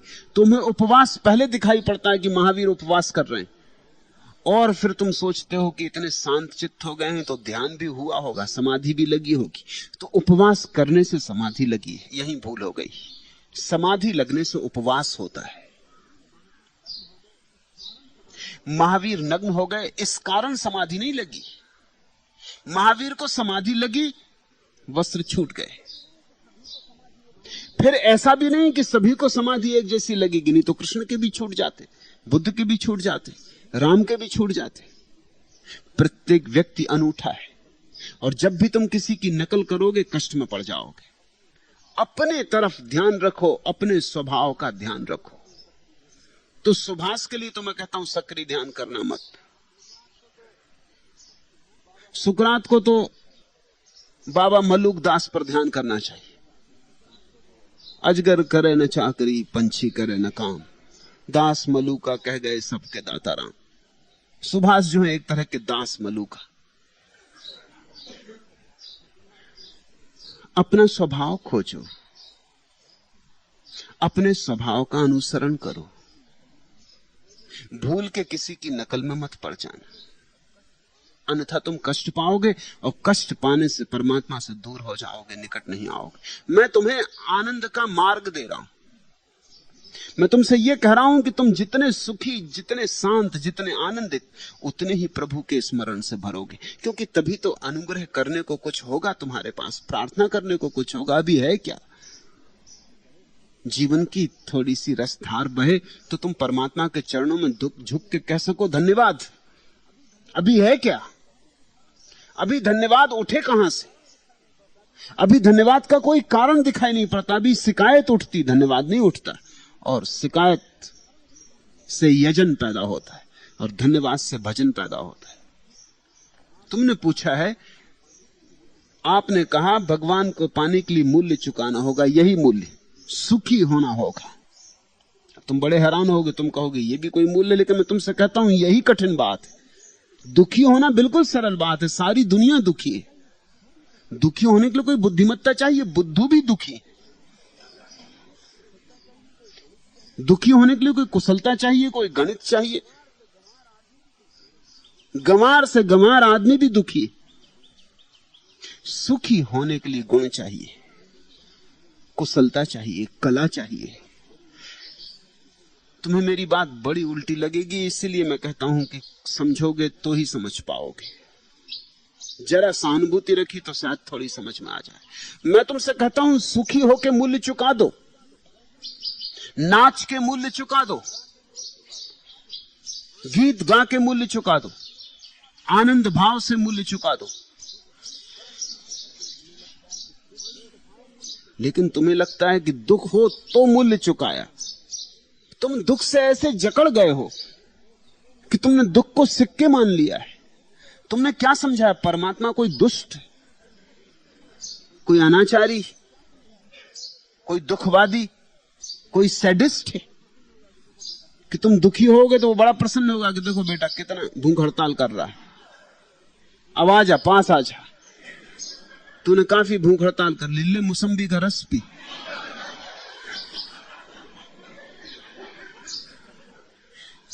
तुमने परमात्मा को समझा क्या है? कोई अडोल्फ हिटलर कि तुम अपने को सताओगे तो वो बड़ा आनंदित होगा, तुम कांटों की सेज पे लेटोगे तो वो बड़ा प्रसन्न होगा कि आहा कैसी तपस्या कर रहे हो। परमात्मा तुम्हारा दुश्मन तो नहीं है, तुम्हारा प्यारा है, तुम्हारा प्रीतम। क्या तुम सोचते हो छोटा बेटा धूप में खड़ा रहेगा तो मां बड़ी प्रसन्न होगी, कि छोटा बेटा कांटों में लेटा रहेगा तो मां बड़ी प्रसन्न होगी? तुम फूल की सैया बनाओ, कांटों की सैया बना बना के तुमने सिर्फ अपने साथ मूढ़ता की। तुम सुख में पगो, तुम सुख का राग जन्मने दो, तुम सुख की वीणा बजाओ। तुम्हारी मस्ती तुम्हें उसके पास ले जाएगी। इसलिए तो तुम्हारे साधु सन्यासी नाचते हुए प्रसन्न नहीं दिखाई पड़ते। लेकिन असली साधु सन्यासी ऐसे नहीं थे। नानक को देखा, साथ ही लिए रहते थे एक शिष्य को, कि जब भी उनको गीत गाने की मौज आ जाए तो वो वाद्य बजाने को मौजूद रहे। कबीर को देखा, वे मस्ती के गीत। मीरा को देखा, वह नृत्य। ये साधु हैं। साधु तो सुखी आदमी है। सुख की ही परम अवस्था साधुता है। दुखी रुग्ण है, विक्षिप्त है, उसकी चिकित्सा होनी चाहिए। मैं दुनिया से चाहता हूं दुखवादी धर्म विदा हो जाएं, क्योंकि दुखवादी धर्म दुखवादियों ने ईजाद किए। इनका धर्म संस्थापकों से कोई संबंध नहीं। ये तुम्हारी मूढ़ता से पैदा हुए। तुमने देखा कि महावीर नग्न खड़े, मैं भी नग्न खड़ा हो जाऊं। तुमने देखा कि क्राइस्ट सूली पे चढ़े, मैं भी सूली पे चढ़ जाऊं। तुमने जीवन को नाटक बना लिया है, उसमें से असलियत खो गई है, अभिनय बना लिया है। तुम नकली हो गए हो, तुम कार्बन कॉपी हो गए हो। और कार्बन कॉपियां परमात्मा को बिल्कुल पसंद नहीं। परमात्मा चाहता तुम अपने मूल रूप में प्रकट हो। तुम्हारा मूल रूप में प्रकट हो जाना ही तो परमात्मा को पा लेना। और क्या है परमात्मा को पा लेना?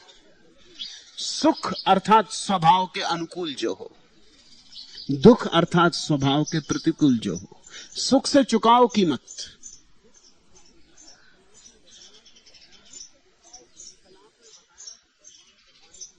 कल आपने बताया कि भगवान को पाने के लिए मूल्य चुकाना होगा, निश्चित चुकाना होगा।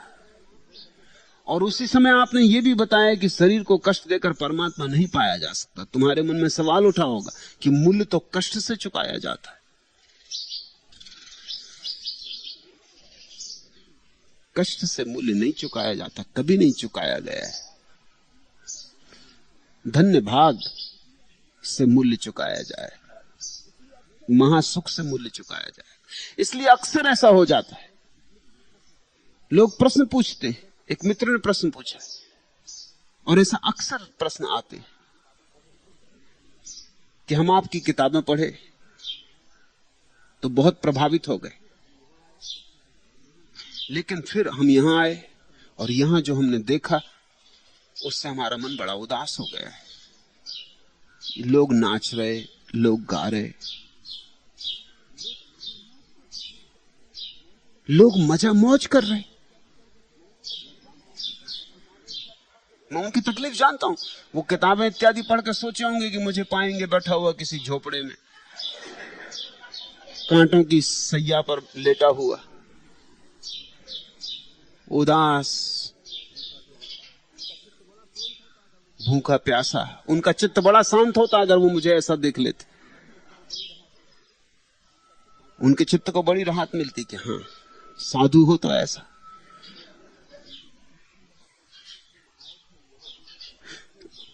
तुम आए थे यहां दुखियों को देखने। यहां हिसाब और है, यहां गणित और है। दुख में मेरा भरोसा नहीं। मैं सुखवादी हूं। मैं चार्वाक से ज्यादा सुखवादी हूं। चार्वाक का सुख तो इसी संसार में समाप्त हो जाता है, मेरा सुख उस संसार तक जाता है।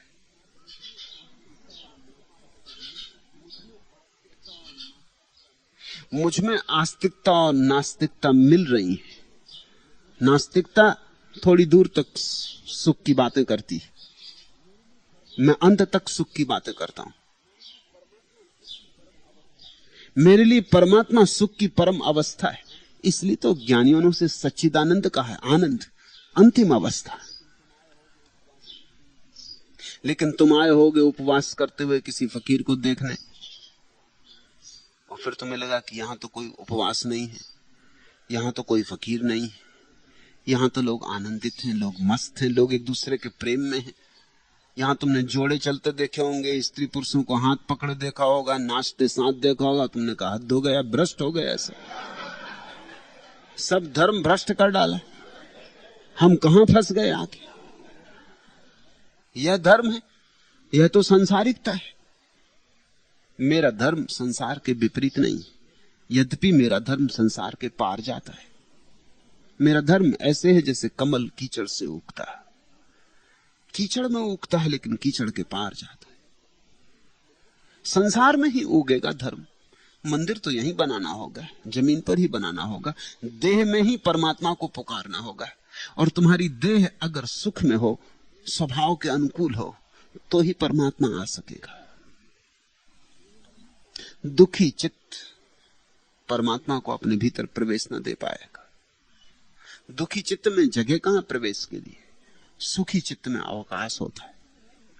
सुखी चित्त आकाश जैसा होता है। तो मैं तुम्हारी तकलीफ समझता हूं। तुम धारणाएं लेके आते हो, तुम्हारी धारणाएं बड़ी जड़बद्ध हैं, और तुम्हारी धारणाओं के पीछे तुम्हें काफी प्रमाण है। क्योंकि 100 में 99 साधु तो दुखवादी, वे साधु ही नहीं, उन्हें साधुता का कुछ पता नहीं। 100 में एक आध कभी सुखवादी होता है, लेकिन वो तो कभी कभार होता है, और जब भी होता तभी तुम्हें अड़चन होती। महावीर को देख के तुम्हें अड़चन हुई थी, जैन मुनि को देख के अड़चन नहीं होती। बुद्ध को देख के तुम्हें अड़चन हुई थी, बौद्ध भिक्षु देख के अड़चन नहीं होती।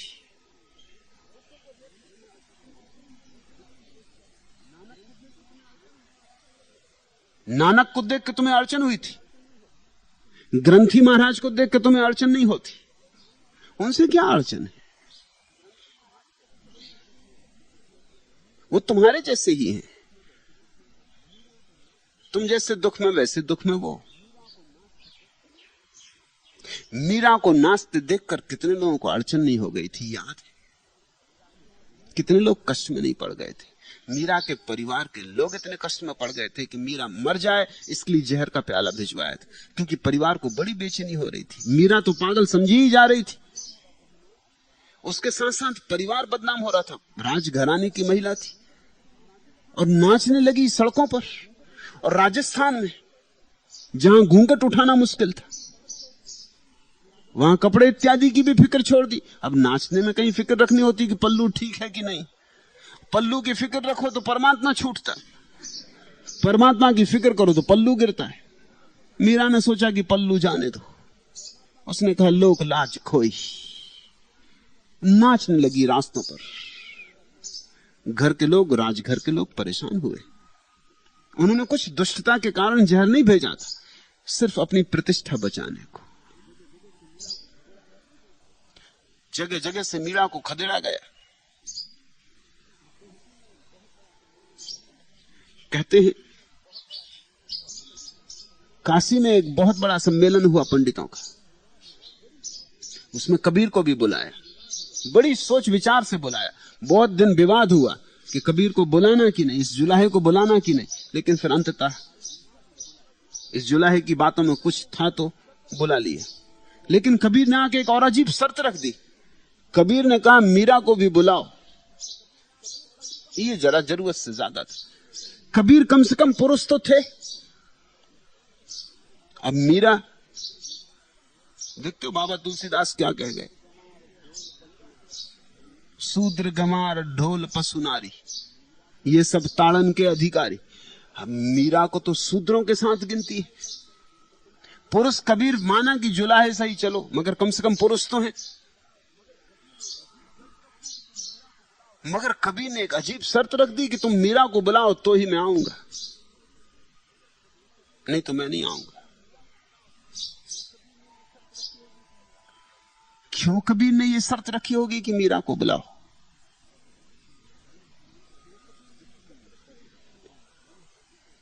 इसलिए ये शर्त रखी कि इन मूढ़ पंडितों को ये बात साफ हो जानी चाहिए कि परमात्मा को पाने के लिए ना तो पुरुष होना जरूरी है, ना स्त्री होने से कोई बाधा पड़ती। परमात्मा को पाने में अगर कोई बाधा है तो सिर्फ अहंकार है। परमात्मा को पाने में अगर कोई बाधा है तो तुम्हारी दुख की ग्रंथियां हैं। मीरा को बुलाओ, क्योंकि उससे ज्यादा नाचता हुआ परमात्मा और कहां मिलेगा। मीरा आई तो कबीर आए, और मीरा आई तो मीरा ने क्या किया? मीरा नाच। पंडितों ने नाक बहुत सिकोड़ी। उन्होंने कहा ये सब क्या तमाशा हो रहा है? कहां वेद की बातें होनी चाहिए, वहां ये मीरा नाच रही। मगर नाच वेद है, लेकिन पंडित तो अंधे होते। वो सोचते थे कि मीरा कुछ संस्कृत के रट रहा है, सूत्र दोहराए। मीरा ने जीवंत वेद दिखाया, वो नाची, लेकिन पंडितों को तो मन में बड़ा बुरा लगा। पल्लू फिर गिर गया होगा। ये कोई बात हुई? स्त्री को घर में छिपा होना चाहिए, स्त्री को लाज होनी चाहिए। आनंद की हमारे मन में प्रतिष्ठा नहीं, इसलिए तुम जब यहां आते हो और यहां एक और ही तरह का जगत पाते हो तो तुम्हें अड़चन होती, तुम बेचैनी में पड़ जाते हो, तुम्हें लगता है ये किस तरह का धर्म।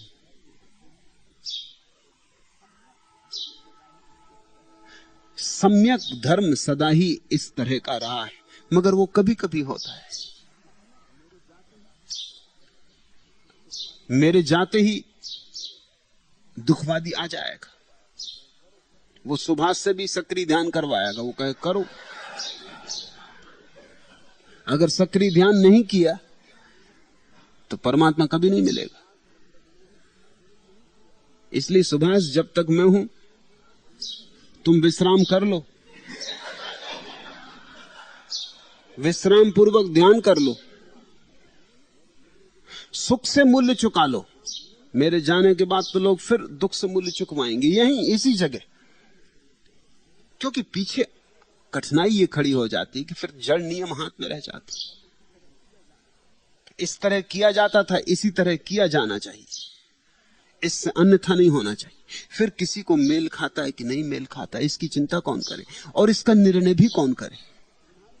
आज तो मैं तुम्हें देखता हूं, तुम्हारे भीतर क्या ठीक है उसके अनुकूल तुमसे कहता हूं, इसलिए मेरी बातों में बहुत विरोधाभास भी हो जाता है।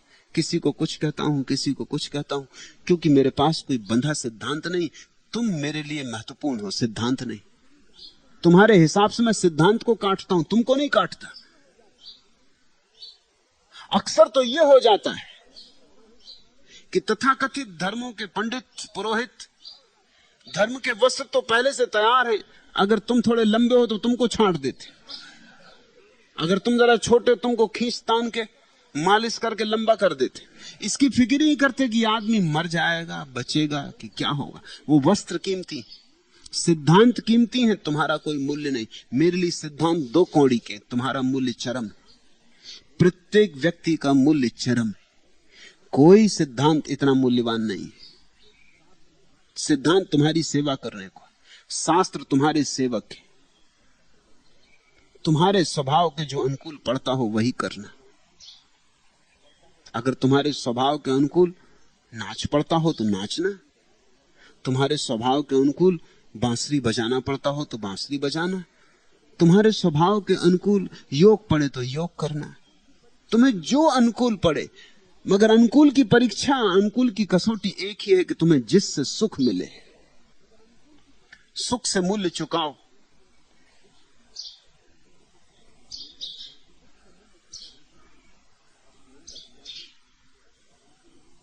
और ध्यान रखना,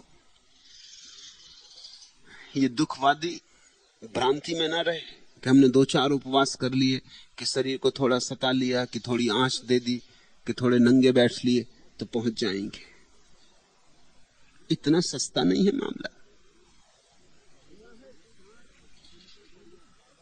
हुआ है 4 तिनकों पर यह दावा, जाहिदो तुमको, खुदा ने क्या तुम्हारे हाथ जन्नत बेच डाली।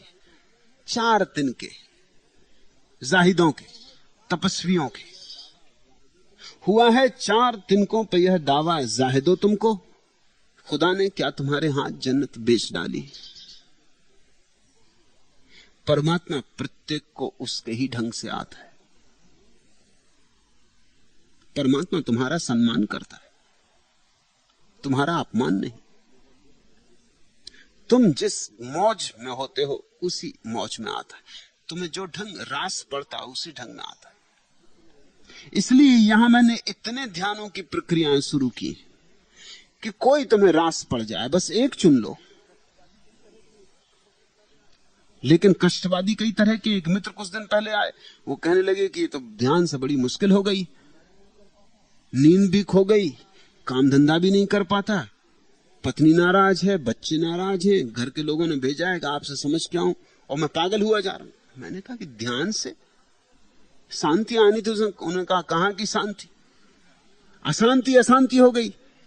मैं थोड़ा हैरान हुआ। मैंने कहा कि कौन सा ध्यान करते, क्या करते? उसने कौन सा क्या, सुबह से रात तक ध्यान ही ध्यान, पूरे 5 ध्यान करता हूं। नौकरी की फुर्सत ही नहीं, नौकरी करने कहां जाऊं? तो पत्नी जान खाए जा रही, बेटे बच्चे मुश्किल में पड़ गए, और मुझे तो ध्यान करना है। तुमसे 5 करने को कहा किसने? 5 ध्यान करोगे तो निश्चित जीवन कष्ट में पड़ जाएगा। ये 5 ध्यान यहां शिविर में किए जाते ताकि तुम 5 को करके अपने अनुकूल को खोज लो। दुनिया में 5 प्रकार के लोग हैं। जैसे 5 इंद्रियां हैं, ऐसे 5 प्रकार के लोग हैं। उन 5 को ध्यान में रख के 5 ध्यान की विधियां विकसित की गई हैं। एक कोई तुम्हें जम जाए बस पर्याप्त है, बाकी 4 को जाने दो। तुम ध्यान ही करते रहोगे तो अशांति तो हो ही जाएगी, और अशांति फिर घर में बैठे 24 घंटे तुम ध्यान में लगे हो, पत्नी कब तक बर्दाश्त करेगी, बच्चे कब तक बर्दाश्त करेंगे? लेकिन ये कष्टवादी चित्त, इसने ध्यान में से तरकीब निकाल ली सताने की अपने को और औरों को भी। इस बात को ख्याल में रखना, मैं तुम्हें जो भी कह रहा हूं, ना तो अपने को सताना उससे, ना किसी और को सताना उससे। और उन लोगों से सावधान रहना जिन्होंने कुछ जाना नहीं है। अब यहां ऐसे बहुत से लोग हैं इस जमीन पर जो ध्यान के संबंध में लिखते हैं, जिन्हें ध्यान का कुछ पता नहीं। मैंने एक किताब पढ़ी, एक जैन साध्वी ने किताब लिखी थी, हेमचंद्राचार्य के सूत्रों पर ध्यान की किताब थी।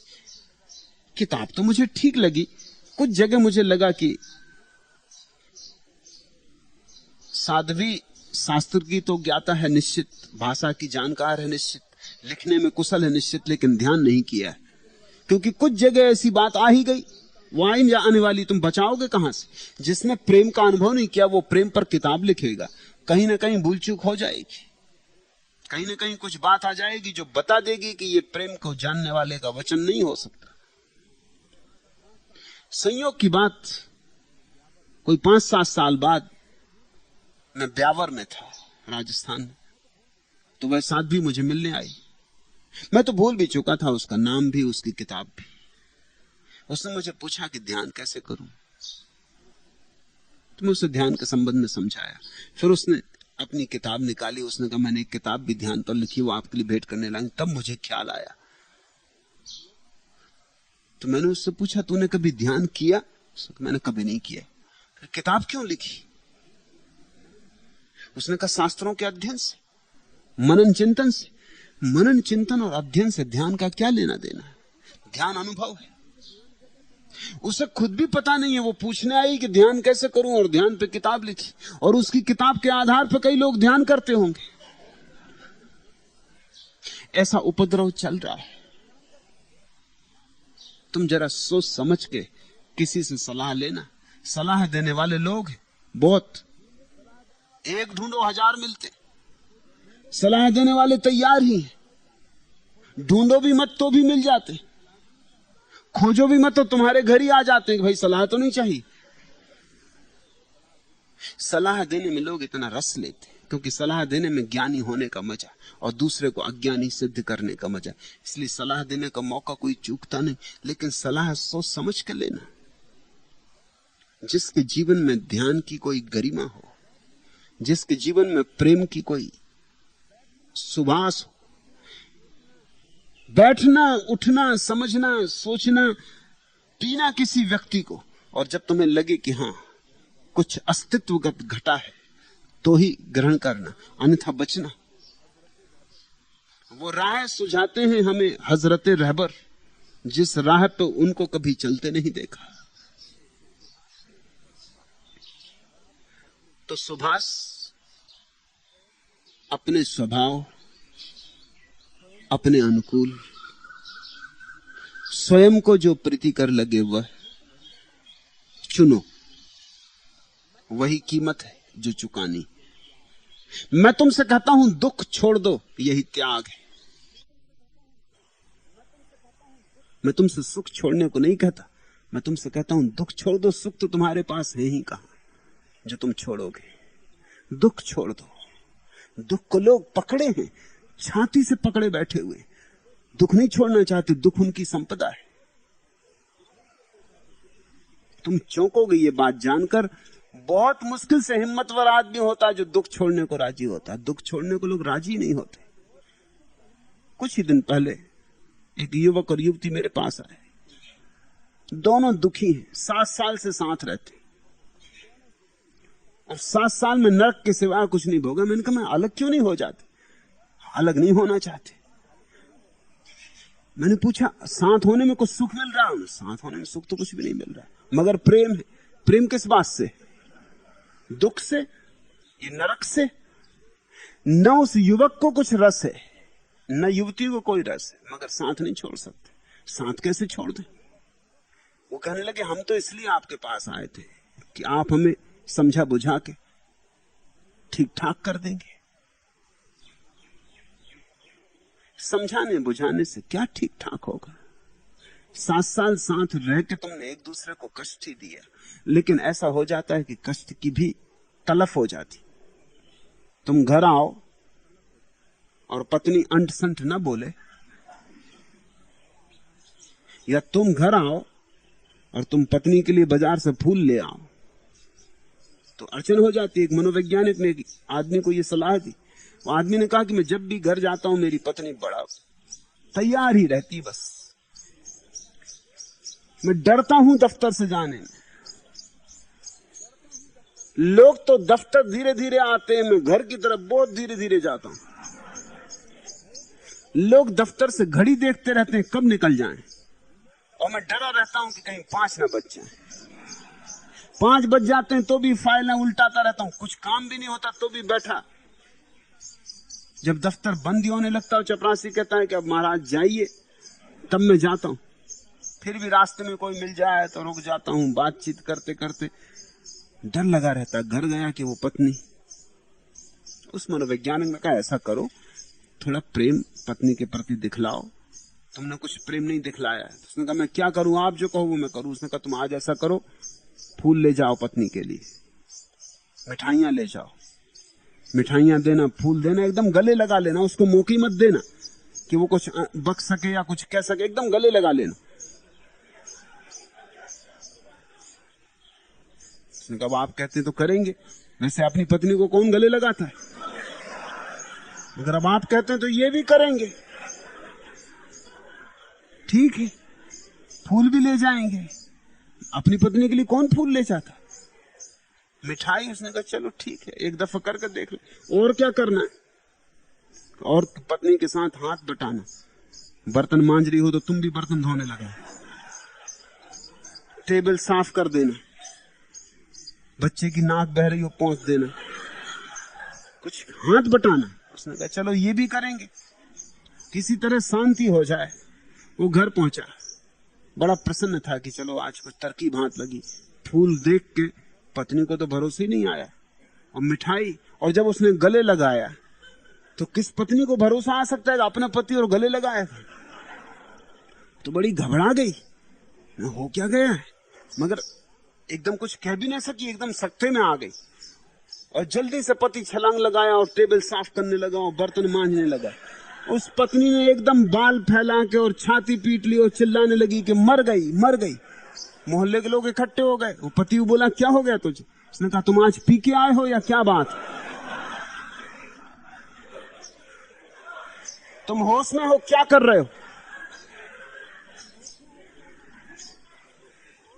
सुबह से नौकरानी नहीं आई, बच्चे के दांत टूट गए, लड़की अभी तक लौटी नहीं, और अब तुम आए हो। तुम नशा करके आए हो या क्या करके आए हो? तुम होश में हो? लोग दुख की अपेक्षा करने लगते। अपेक्षित दुख ना आए तो मुश्किल हो जाती। लोग दुखों को भी संभाल के रखते, वही उनकी संपदा है। मैं तुमसे कहता हूं दुख छोड़ो। दुख के साथ क्षण भी रहने की जरूरत नहीं, दुख छोड़ो। तुमने क्रोध से बहुत बार दुख पाया है, और तुम्हारे ज्ञानियों ने तुमसे कहा क्रोध मत करो, इससे दूसरे को दुख होता। मैं तुमसे कहता हूं क्रोध मत करो, इससे तुमको दुख होता। बाहर में जाने दो दूसरे को, तुम अपने को तो बचाओ। तुम बच गए तो दूसरा भी बच जाएगा। ज्ञानियों ने कहा हिंसा मत करो, इससे दूसरे को चोट पहुंचती। मैं कहता हूं दूसरे को तो बाद में पहुंचेगी। जो हिंसा करता है पहले खुद को चोट पहुंचा लेता है। बुरा मत करो, ज्ञानियों ने कहा है कि इससे पाप लगेगा, अगले जन्म में नरक में पड़ोगे। मैं तुमसे कहता हूं ये सब तो फिजूल की बात है। तुम जब बुरा करने की सोचते हो तभी नरक पैदा हो जाता, तभी तुम दुख भोग लेते हो। तुम अगर एक ही बात कसौटी की तरह संभाल लो कि जिस चीज से दुख मिलता है उसका त्याग कर देंगे, तुम अचानक पाओगे तुम्हारी ऊर्जा धीरे धीरे सुख की तरफ प्रवाहित होने लगी। सुख बड़े महलों से नहीं मिलता,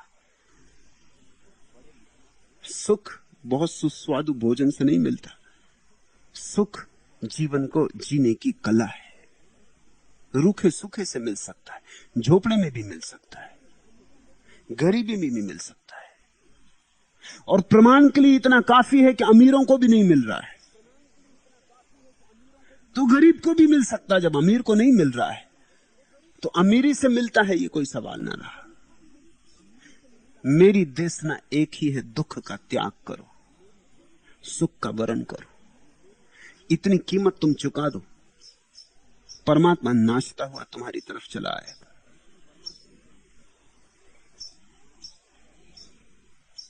जल्दी ही वह घड़ी आ जाएगी, बेखुदी के साज पर गाने का मौसम आ गया। आ गया पीकर बहक जाने का मौसम आ गया। फिर पयामे आम दे जाना सकून शाम है। सेज पर कलियों के खिल जाने का मौसम आ गया। यह तड़प, यह दर्द, यह रग रग में हल्की सी कसक, यह सवाब आया कि मर जाने का मौसम आ गया। तोड़कर हमदम हर एक रस्म रहे कौनीन को, संसार के सब रीत रिवाजों को तोड़ दो। तोड़कर हमदम हर एक रस्म रहे कौनीन को, लग जिसों पे लग जिसे खाने का मौसम आ गया। बेखुदी के साज पर गाने का मौसम आ गया। आ गया पीकर बहक जाने का मौसम आ गया। बहको, पियो, वसंत को उगने दो तुम्हारे भीतर, और तुम परमात्मा को रोज रोज करीब आते पाओगे। सुख परमात्मा से जोड़ता है, दुख तोड़ता है। आज इतना ही।